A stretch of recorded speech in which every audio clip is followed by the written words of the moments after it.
Fala galera, sejam bem-vindos ao canal, e para mais uma história de terror. Se gosta desse tipo de conteúdo, não deixe de se inscrever no canal e deixar aquele like e ativar o sininho para receber notificações de novas histórias. Então bora para mais uma. A Ladra de Crianças. Em 1787, via-se a vagar, todos os dias, nas ruas do distrito de Hesse-Darmstadt, em Mainz, uma mulher alta e pálida, de faces encovadas e olhos aterrados, imagem assustadora da loucura. Esta infeliz, chamada Christine Eville, uma antiga artesã de colchões, que vivia no beco do Petit Volet, atrás da catedral, havia enlouquecido após um terrível acontecimento. Certo dia, ao cair da tarde, ao atravessar, com a sua filhinha, a sinuosa rua dos Trois-Batiaux, percebeu, de repente, que acabará de soltar a mão da criança por um segundo e que já não ouvia o som de seus passinhos.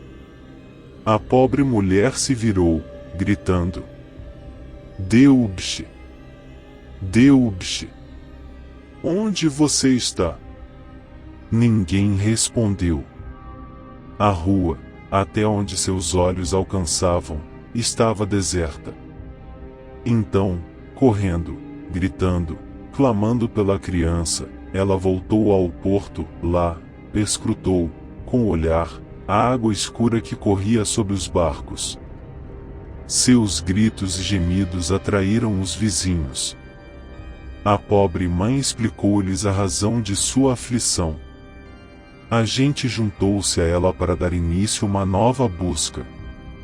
Mas nada e nenhum rastro, nenhum indício lançou uma nesga de luz sobre aquele terrível mistério. Christine Eville, desde aquele instante, não voltou a pôr os pés em casa, perambulava dia e noite pela cidade, gritando com voz cada vez mais fraca e lastimosa: "Deubche! Deubche!" A gente apiedou-se da pobre mulher. As pessoas de bom coração a acolheram e davam-lhe comida, às vezes, um ou outro a vestia com seus andrajos. E a polícia, diante daquela atitude de generalizada simpatia, não viu necessidade de intervir e internar Christine num manicômio, como era a prática na época. Então, deixaram-na lamentar-se pelas ruas, sem se preocupar com ela. O desaparecimento de Deubche, todavia, havia sido o prenúncio de vários acontecimentos de mesma natureza, e desde então, uma dúzia de crianças, várias delas pertencentes à alta burguesia, havia desaparecido de uma maneira inexplicável e surpreendente. E isto conferia ao infortúnio de Christine um caráter verdadeiramente sinistro. Esses raptos eram geralmente realizados ao anoitecer, quando os transeuntes escasseavam e todos voltavam para suas casas, às pressas, depois da faina diária. Quando uma criança imprudente avançava para a lençoleira da porta, a sua mãe gritava: "Karl! Ludwig! Lotelé!" Mas, assim como a pobre Christine, ninguém respondia. As pessoas corriam, chamavam pelo pequeno, esmiuçavam o bairro. Tudo em vão. Falar sobre as buscas policiais, as prisões provisórias, as investigações e o terror das famílias seria impossível. Ver nosso filho morrer é, sem dúvida, terrível, mas perdê-lo sem saber o que lhe aconteceu, pensar que jamais voltaremos a saber da criatura, que aquela pobre criança, tão frágil, tão doce, que apertávamos contra o peito com o coração repleto de amor, talvez ainda sofra, talvez ainda clame por ajuda, mas ninguém pode socorrê-la. Isto é algo que vai além de toda imaginação, que nenhuma palavra humana pode expressar. Ora, numa noite de outubro deste ano de 1787, Christine Eville, depois de perambular pelas as ruas, foi sentar-se na beira da fonte da diocese, com os longos cabelos grisalhos assanhados e os olhos vagando ao redor, como se em meio a um sonho. A criadagem da vizinhança, em vez de permanecer na fonte, a conversar, como de costume, apressava-se em encher os jarros e voltar para a casa do patrão. Na fonte, a pobre louca permaneceu sozinha, sob a chuva gelada, filtrada pela névoa do Reno. E as casas altas ao redor, com suas comeeiras pontiagudas, suas janelas gradeadas, suas inúmeras claraboias, lentamente se envolviam na escuridão.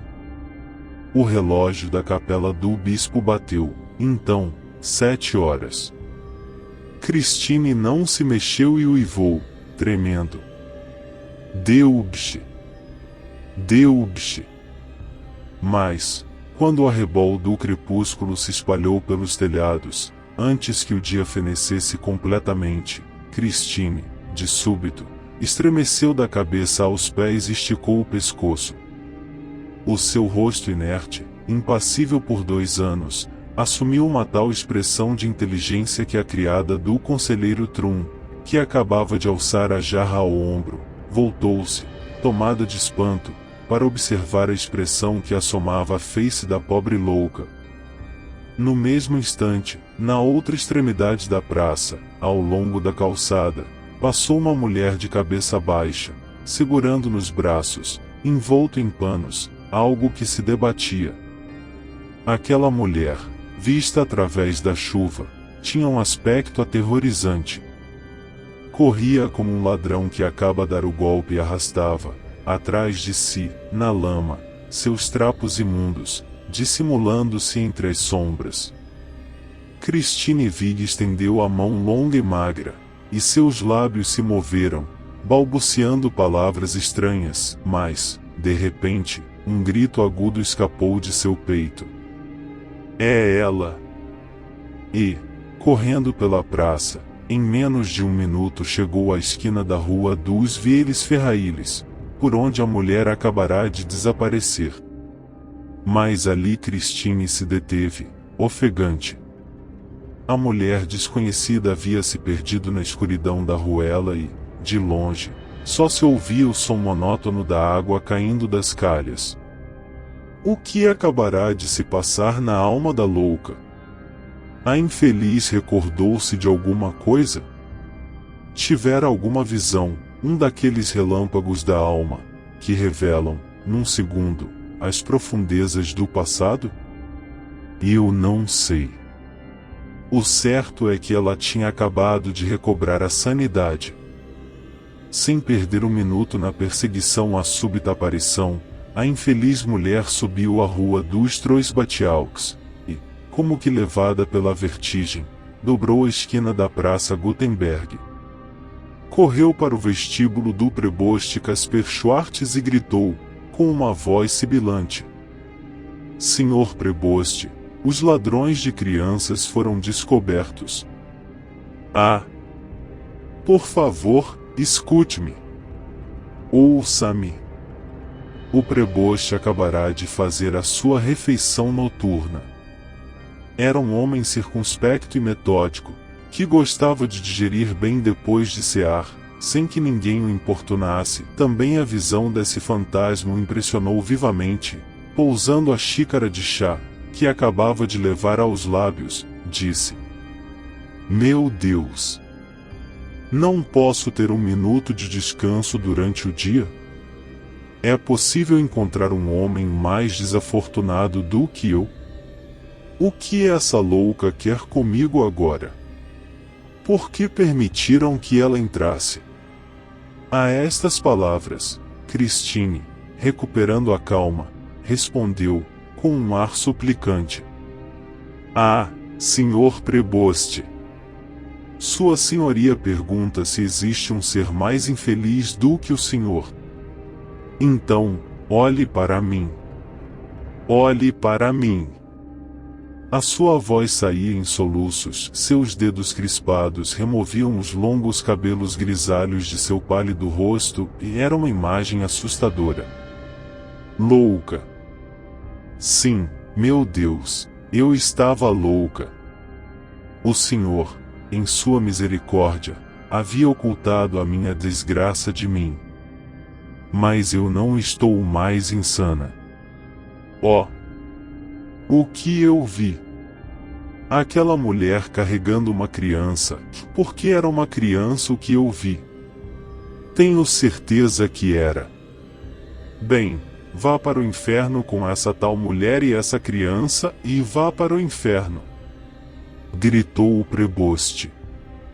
Vejam esta mulher infeliz, arrastando seus trapos pelo chão de minha casa. Hans! Hans! Não vai expulsar essa mulher daqui? Aos diabos o cargo de preboste! Ele só me atrai contrariedades. O criado apareceu. O Sr. Casper Schwartz, com o dedo em riste para Christine, disse: leve-a para fora. Decididamente, amanhã vou escrever uma petição formal para livrar a cidade desta mulher miserenta. Temos manicomios, graças a Deus. A louca, então, começou a rir lugubremente, enquanto a criada, cheia de compaixão, pegava-a pelo braço e dizia-lhe, gentilmente: vamos, Christine. Vamos. Saia, por favor. Recaindo em sua loucura, Christine murmurou: Deubche. Deubche. Enquanto essas coisas aconteciam ao preboste Casper Schwartz, uma carruagem descia a rua do Arsenal. A sentinela de plantão, em frente ao pátio de armamentos, reconhecendo a comitiva do Conde de Deriche, coronel do Regimento Imperial de Oberhausen, apresentou armas, no que foi correspondido com uma saudação. A carruagem, avançando a toda velocidade, parecia que ia dobrar na Porte de Allemagne, mas tomou a rua do Homem de Feira e parou em frente ao casarão do preboste.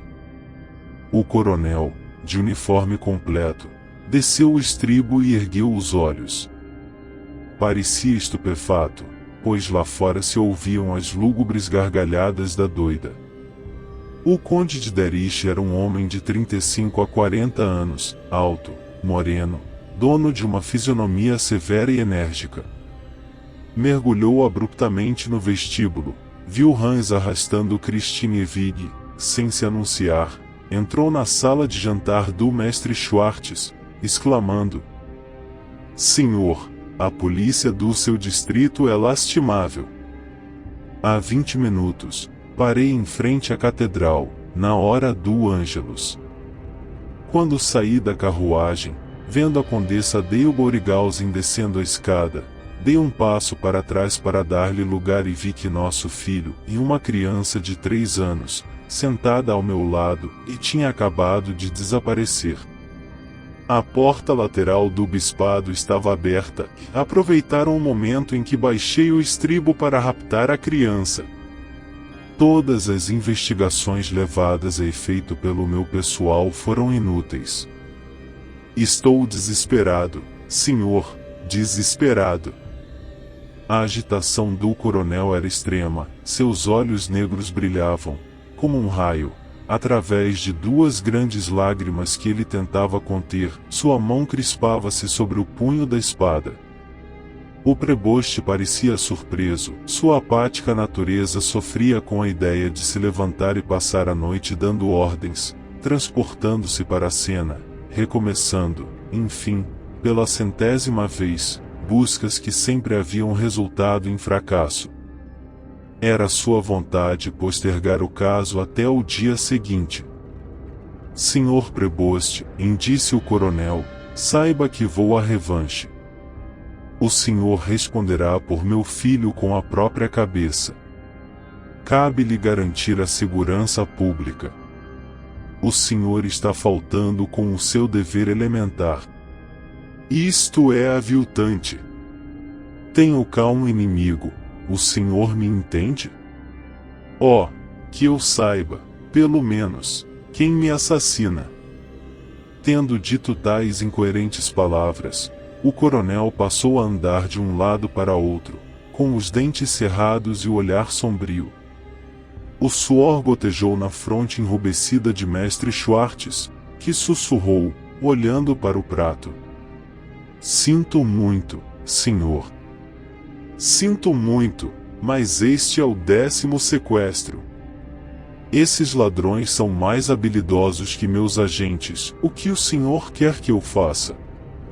Diante de tão imprudente resposta, o conde deu um salto de raiva e, agarrando aquele homem gorducho pelos ombros, levantou-o da cadeira e gritou: "O que você quer que eu faça?" "Ah, é assim que o senhor responde a um pai que perde um filho."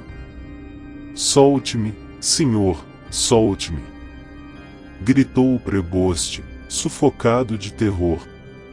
"Em nome do céu, acalme-se. Uma mulher, uma louca. Christine Evig e acaba de entrar aqui. Ela me disse." "Sim, eu me lembro. Hans." Hans. O servo, que tudo escutava por detrás da porta, apareceu instantaneamente. "Senhor, corra e encontre a louca. Ainda está aqui, senhor preboste." "Bem, deixe-a entrar. Sente-se, coronel." O coronel de Derich permaneceu de pé no meio da sala e, no minuto seguinte, Christine Evig entrou novamente. Voltava como havia saído e aturdida e rindo estupidamente. O criado e a empregada, curiosos sobre o que estava acontecendo, pararam na soleira, boquiabertos. O coronel, com um gesto imperioso, fez sinal para que fossem embora. Então, cruzando os braços na frente de Mestre Schwartz, disse: "Bem, senhor, que esclarecimento pretende obter desta desgraçada?" O preboste tentava falar. As suas gordas bochechas tremiam. A louca ria como se soluçasse. "Coronel", disse finalmente o preboste, "essa mulher está na mesma situação que o senhor. Há 2 anos, ela perdeu sua filhinha. Foi isto que a fez enlouquecer." Os olhos do coronel se encheram de lágrimas. "E o que mais?" disse. "Ela veio à minha casa há pouco, parecia ter um deslumbre de razão e me disse." Mestre Schwartz ficou em silêncio. "O que, senhor?" "Que ela tinha visto uma mulher levar uma criança." "Ah!" E, pensando que ela dizia coisas absurdas, mandei-a embora. O coronel sorriu amargamente. "O senhor a mandou embora?" disse ele. "Sim." Pareceu-me que mergulhava novamente em sua loucura. "Claro!" gritou o conde, com voz trovejante. "O senhor recusa o seu apoio a essa infeliz mulher, faz desaparecer o seu último lampejo de esperança e a reduz ao desespero, em vez de ajudá-la e defendê-la, como é o seu dever. E ousa conservar-se em seu cargo. E se atreve a receber os seus vencimentos." "Ah, senhor!" E, aproximando-se do preboste, cuja peruca tremia, acrescentou em voz baixa e concentrada: "O senhor é um desgraçado. Se eu não encontrar meu filho, mato-o como um cachorro." Mestre Schwartz, com os grandes olhos projetando-se das órbitas, as mãos crispadas, a boca pastosa, não disse uma palavra. O terror tomara conta de sua garganta. Além disso, não sabia o que responder. De repente, o coronel deu as costas para ele e, aproximando-se de Christine, observou-a por alguns segundos. Depois disse, em voz alta: "Minha boa senhora, tente me responder. Vamos ver. Em nome de Deus, de sua filha, onde você viu essa mulher? O conde ficou em silêncio e a pobre louca, com sua voz lastimosa, murmurou: Deubche! Deubche! Eles a mataram. O conde empalideceu e, num acesso de terror, agarrou a louca pelo pulso. Responda-me, infeliz, responda-me! Gritou ele, enquanto sacudia a mulher. Com a cabeça jogada para trás, a louca explodiu numa torrente apavorante de gritos, enquanto dizia: Sim. Sim. Tudo está consumado. A malvada a matou. Então o conde sentiu seus joelhos dobrarem e desabou na poltrona, com os cotovelos sobre a mesa, o rosto pálido enfiado entre as mãos, os olhos fixos, como se cravados em uma cena terrível. E os minutos passaram, lentamente, em silêncio. O relógio bateu 10 horas e as vibrações dos sinos fizeram o coronel estremecer. Levantou-se, abriu a porta e Christine saiu. Senhor, disse mestre Schwartz. Cale-se, interrompeu o coronel, com um olhar feroz. E seguiu a louca, que descia a rua escura. Uma ideia singular o assaltou. Tudo está perdido, e disse a si mesmo. Essa mulher infeliz não consegue raciocinar, não consegue compreender o que lhe perguntamos, mas ela viu alguma coisa e o seu instinto pode guiá-la. Não é preciso acrescer que o preboste ficou surpreso com semelhante ocorrência. O digno magistrado apressou-se a fechar a porta, dando 2 voltas na chave. Uma nobre indignação, então, apoderou-se de sua alma. Ameaçar um homem como eu! Exclamou. Agarrar-me pelo colarinho. Ah, senhor coronel, veremos se há leis neste país. Amanhã mesmo dirigirei uma queixa ao imperador e lhe mostrarei como os seus oficiais se comportam. Entre mentes, o conde seguia louca e, por um estranho efeito da superexcitação de seus sentidos, ele a via à noite, em meio à névoa, como se em plena luz do dia ouvia os seus suspiros, suas palavras confusas, apesar das rajadas contínuas do vento de outono, que engolfavam as ruas desertas. Alguns retardatários, com a gola do sobretudo levantada na nuca, as mãos enfiadas nos bolsos e o chapéu puxado sobre os olhos, corriam de vez em quando pelas calçadas. Era possível escutar as portas fechando, uma veneziana mal fechada batendo contra a parede, um azulejo arrancado pelo vento que rodopiava em plena rua. Então, uma imensa torrente de ar retomava seu curso, abafando, com a sua lúgubre voz, todos os ruídos, todos os silvos e suspiros. Era uma daquelas noites frias de final de outubro em que os cataventos, sacudidos pela brisa, rodopiam loucamente no alto dos telhados, e gritam, com as suas vozes estridentes, inverno. Inverno. Eis que já é inverno. Chegando à ponte de madeira, Christine, debruçando-se sobre o parapeito, olhou para a água negra borbulhando entre os barcos. Depois, erguendo a cabeça de um modo estranho, continuou seu caminho, tremendo e murmurando: Oh, faz tanto frio! O coronel, segurando as dobras do casaco com uma das mãos, com a outra comprimia as pulsações do coração, que lhe parecia prestes de explodir. Soaram 11 na igreja de Saint-Ignace, depois, meia-noite. Christine Eville ainda caminhava e havia percorrido as vielas da imprimerie, do Maillele, do Rallye aos Vins, das Vieilles Bolcheries e dos Fossés de L.A.Véché. 100 vezes o conde, desesperado, dissera a si mesmo que aquela perseguição noturna não levaria a nada, que a caminhada da louca não tinha propósito algum. Mas, considerando que a doida era o seu último recurso, obstinava-se em seu encalço, seguindo de um lugar a outro, detendo-se perto de um poste no nicho de uma parede, para depois retomar o seu trajeto incerto, como um animal desgarrado vagando, ao léu, na escuridão.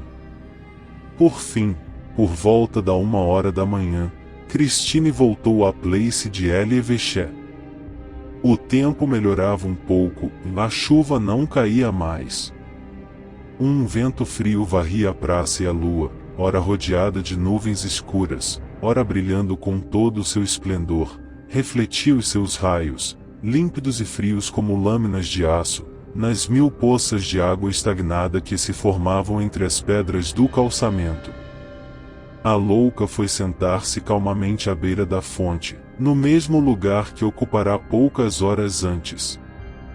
Conservou a mesma atitude por um longo tempo, com os olhos sombrios e os andrajos grudados ao longo das costas ossudas. Todas as esperanças do conde esvaneceram. Mas, num daqueles momentos em que a lua se descobria, projetando sua luz pálida sobre os prédios silenciosos, de repente a louca se levantou, esticou o pescoço, e o coronel, seguindo a direção do seu olhar, percebeu que ele se fixava na rua dos Velhos Ferrailles, a cerca de 200 passos da fonte. No mesmo instante, ela partiu como uma flecha. O conde já estava em seu encalço, mergulhando no labirinto de altas e velhas construções dominadas pela antiga igreja de Santo Inácio. A louca parecia ter asas. 10 vezes o coronel esteve a ponto de perdê-la, tão rapidamente que ela deslizava por aquelas vielas sinuosas, atulhadas de carroças, de esterco e de lenha empilhada na frente das portas, aguardando a chegada do inverno. De repente, ela desapareceu numa espécie de beco tenebroso, e o coronel teve que parar, sem saber qual direção deveria tomar. Felizmente, depois de alguns segundos, o conde vislumbrou uma claridade amarelada e rançosa de uma lamparina no fundo do beco, que se projetava através de uma pequena janela encardida. Aquele brilho estava imóvel, logo uma sombra o escondeu, depois, a baça claridade reapareceu. Obviamente, alguém, no casebre, observava a rua. O que estariam fazendo ali? Sem hesitar, o coronel seguiu direto em direção à luz. No meio do beco, encontrou a louca, parada na lama, com os olhos arregalados, a boca escancarada, olhando, também, para aquela lamparina solitária.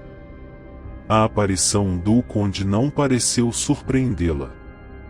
Estendendo o braço em direção à janelinha iluminada do primeiro andar, a louca disse, com uma entonação tão expressiva que fez o conde estremecer: "Está ali." Sob o impulso daquele movimento, o coronel correu à porta daquele antro, abriu-a com um único empurrão de seu ombro e se viu mergulhado da escuridão. A louca estava atrás dele. "Psiu!" fez a mulher. O conde, cedendo mais uma vez ao instinto da infeliz mulher, ficou parado, escutando. O mais profundo silêncio reinava naquele antro. Dir-se-ia que tudo estava adormecido, que tudo estava morto. A igreja de Saint Inácio bateu 2 horas. Então, ouviu-se um leve sussurro no primeiro andar, depois, uma vaga claridade surgiu na decrépita parede dos fundos. O assoalho rangeu por sobre o coronel, e um raio de luz, avançando passo a passo, iluminou primeiro uma escada, depois, entulhos empilhados num canto e um monte de lenha. Mais adiante, a luz revelou em uma janelinha sórdida, que dava para o pátio, ladeada por garrafas e uma cesta de trapos. O que se via? Via-se um interior escuro, hediondo, repleto de rachaduras. Por fim, uma lamparina de cobre, de mecha fumegante, segurado por uma mão pequena e seca como a garra de uma ave de rapina, assomou lentamente sobre o corrimão da escada, e, por cima da luz, apareceu uma cabeça de mulher. Inquieta, a megera tinha o cabelo da cor de estopa, as maçãs do rosto ossudas, orelhas pontudas, separadas da cabeça e quase eretas, e olhos cinza, afundados nas órbitas, cintilando sob as sobrancelhas. Surgiu, enfim, um ser sinistro, enfiado uma saia imunda, com os pés envolvidos por chinelos velhos. Era um espectro de braços descarnados, desnudos até os cotovelos, que segurava uma lamparina com uma das mãos, com a outra, uma machadinha de lâmina afiada. Quando aquele abominável ser mergulhou os olhos nas sombras, voltou, de inopino, a subir a escada, com singular flexibilidade. Mas era tarde demais. O coronel, de um salto, dera um salto à frente e já segurava a megera pela ponta da saia. "Meu filho, miserável!" gritou o coronel. "Meu filho!" Ao ouvir o rugido do leão, a hiena se virou, desferindo, ao acaso, no ar, golpes com a sua machadinha. Uma luta terrível se seguiu. A mulher, derrubada na escada, tentava morder seu agressor. A lamparina, que caíra imediatamente, ardia no chão e seu lume, cintilando na laje úmida do pavimento, projetava sombras movediças no fundo acinzentado da parede. "Meu filho!" tornou a gritar o coronel. "Meu filho, ou te mato." "Sim, você terá, seu filho," respondeu a mulher, ofegante, com ironia. "Oh, isto ainda não acabou. Eu tenho dentes bons.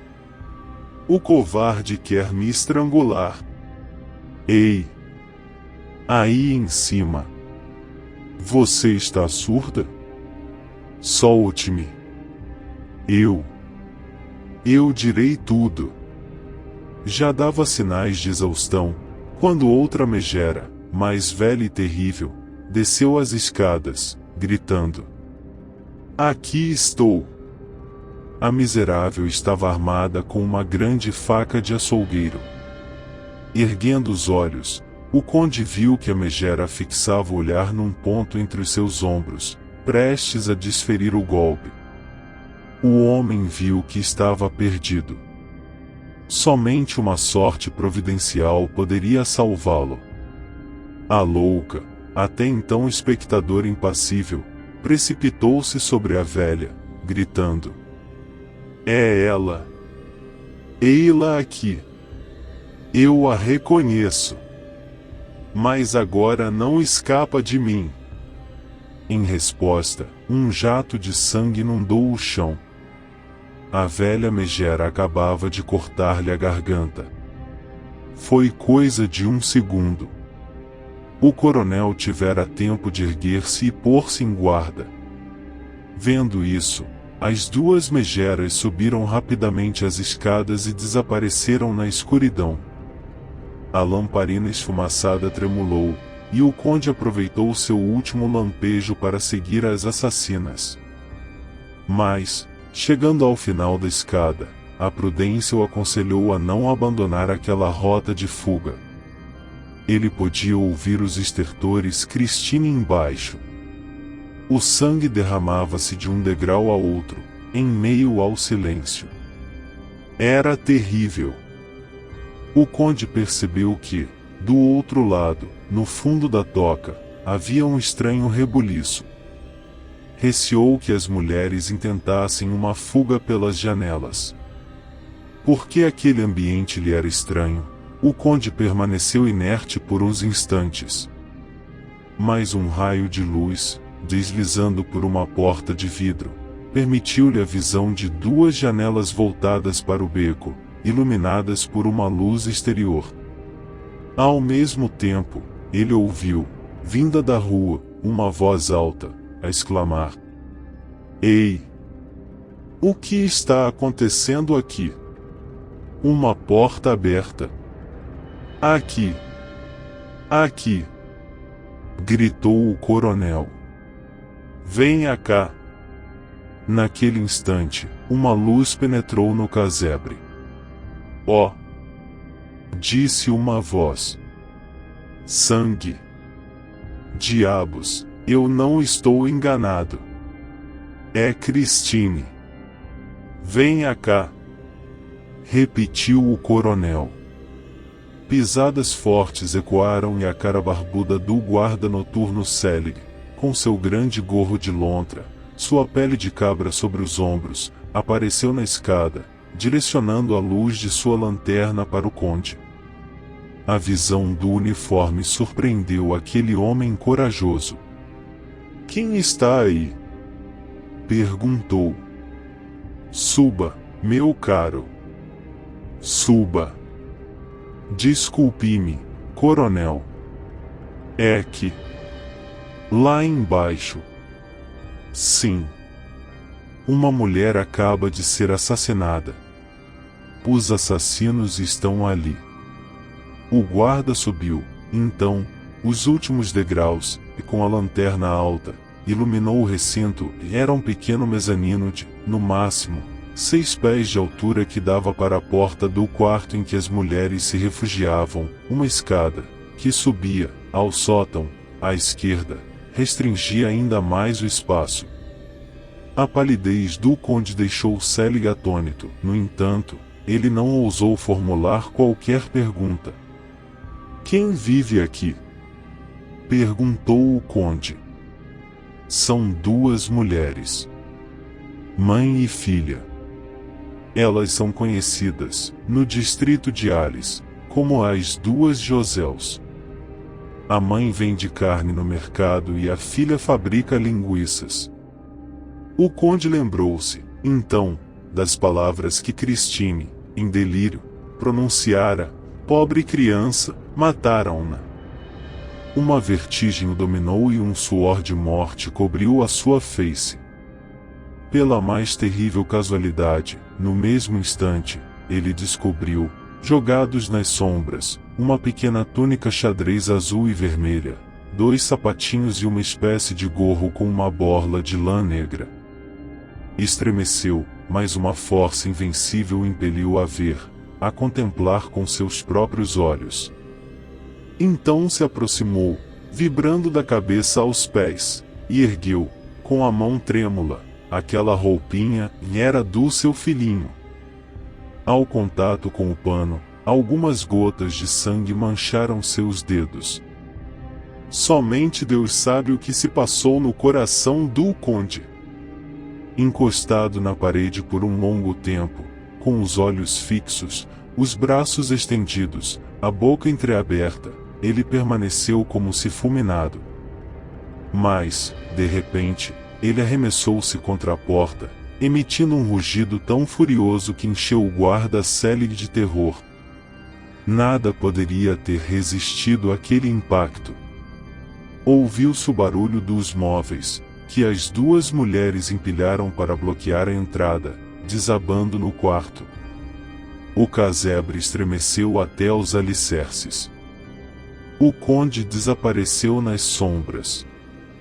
Então, uivos, alaridos selvagens, imprecações, gritos roucos reverberaram em meio à escuridão. Aquilo nada tinha de humano, parecia uma luta entre bestas ferozes, que se dilaceravam no fundo de sua caverna. A rua se apinhava de gente. Os vizinhos, vindos de todos os cantos, entravam naquele antro, gritando: "O que é isto? Estão se matando aqui." De repente, restabeleceu-se o silêncio. O conde, crivado de golpes de faca, com seu uniforme em pedaços, voltou ao rés do chão. Trazia a espada enrubescida de sangue até a empunhadura. Seu bigode também estava coberto de sangue e os circunstantes de certo pensaram que aquele homem acabará de lutar como um tigre. O que mais posso dizer? O coronel de Dariche se recuperou dos ferimentos e deixou o Mens. As autoridades da cidade julgaram conveniente poupar os parentes das vítimas dessas revelações abomináveis. Eu as obtive do guarda Selig, que envelhecera e se retirara à sua aldeia, perto de Saarbrücken. Por haver presenciado, como testemunha, a instrução sigilosa daquele processo, perante o Tribunal Penal de Mainz, somente Selig conhecia os pormenores deste caso. Subtraia ao homem o sentido moral, e sua inteligência, da qual tanto se orgulha, não será capaz de preservá-lo das mais terríveis paixões. Fim. Se gostou, deixa o like e não esqueça de se inscrever no canal.